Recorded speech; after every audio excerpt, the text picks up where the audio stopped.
सुभद्रा योजना पर आयुष्मान योजना आयुष्मान योजना पर देखो बर्तमान सरकार नुआ गोटे योजना आसी जो योजना बर्तमान जो गरीब लोक मैंने रही से गृह निर्माण पर बर्तमान सरकार लगी पड़ती कौन ये योजना क्यों मैंने आवेदन करेंगे आउ क्यों मैंने आवेदन कले सरकार आपमि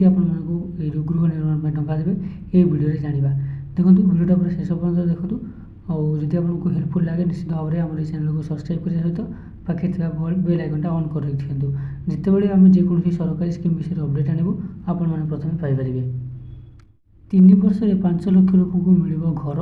पंचायत राज मंत्री रवि नारायण नायकों ये सूचना आसंता मासरे आउ लक्षे लोक घर बंटा राज्य सरकार 3 वर्ष में 5 लाख लोक जो घर मिल बोली एने पंचायत राज मंत्री आम रवि नारायण नायक जी सूचना देते ताମାନେ ଯେମିତିକି ମୁଁ ଆପଣମାନଙ୍କୁ କହୁଥିଲି ଯେ ଆପଣମାନଙ୍କର ଏଇ ଯେଉଁ ଘର ମିଳିବ ଆପଣମାନଙ୍କୁ ଏଇ ଯେଉଁ ଆସନ୍ତା ମାସ ଠାରୁ ଆପଣମାନଙ୍କୁ ଘର ମିଳିବା ଆରମ୍ଭ ହୋଇଯିବ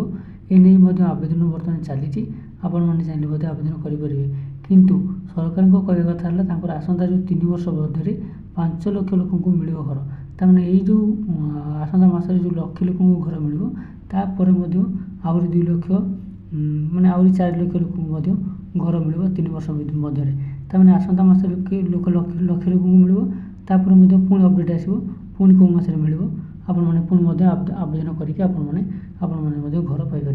आउ जो घर अप्लाई करने आप जो गृह निर्माण जो योजना अप्लाई करने आपंकर कौन थी दरकार कौन ना दरकार मुझे पूर्व गोटे वीडियो अपलोड करी से वीडियो आपको पूरा डिटेल्स कहीदे क्यों मैंने अप्लाई करेंगे आपंकर कौन थी दरकार मुझे वीडियो लिंक आपको डिस्क्रिप्शन देदेवी आपने डिस्क्रिप्शन में जाकि आपने से वीडियो देखिपारे आसंता मासरे आउ लक्षे घर बांटे राज्य सरकार 3 वर्ष में 5 लाख लोक मिल घर एने आज पंचायत राज मंत्री रवि नारायण नायक सूचना देते आसंता मासरे आउ लक्षे घर बांटे राज्य सरकार मुख्यमंत्री अंत्योदय गृह योजना आउ लक्षे हिताधिकारी को सामिल कर शारीरिक अक्षम प्राकृतिक विपर्य क्षतिग्रस्त पद्मश्री भली पुरस्कार प्राप्त व्यक्ति को ए सामिल कर प्रथम पर्यायर 60,000 हिताधिकारी को सामिल कर मे मास शेष जाए चलो आवास सर्वे एवं सुधा 29 लाख हिताधिकारी सर्वे जोड़ा है एवं सर्वे जोड़ी होगा व्यापक सचेतनता कर देखो आगुरी 60,000 हिताधिकारी को सामिल कर ये जो मे मास आसूँ मे मसरे आ लक्षे लोक को सामिल करने योजना कर क्यों पुणी आड कर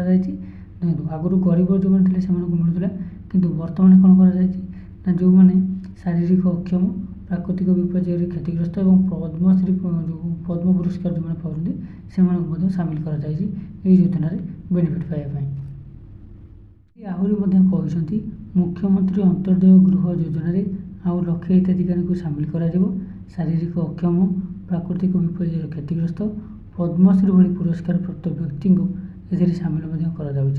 प्रथम पर्यायर 60,000 हिताधिकारी को सामिल कर मे शेष सुधा जाए आउ जो आवास सर्विस चली पूरा शेष जाए चलो एवं सुधा 29 लाख हिताधिकारी सर्वे जोड़ी मैंने जो 29 लाख हिताधिकारी बर्तमान अप्लाई कर माने सर्वे जो चली सर्वे जो मैंने योग्य हिताधिकारी साबित हे से जो मैंने योग्य हिताधिकारी चिन्हट हे से योजना टंका मिल घर करने प्रथम पर्यायर किसी टंका मिल अधा घर काम कर सारापर आपको पूरा टंका मिल घर कंप्लीट करने जमीक आपने जानते मोर पूर्व वीडियो पूरा ये सब विषय पूरा डिस्कसन करी वीडियो लिंक आपने डिस्क्रिप्शन में पाइपर डिस्क्रिप्शन में आपने जाकि से वीडियोटा देखो आपने क्यों मैंने अप्लाई करेंगे और कौन आपंकर थी दरकार।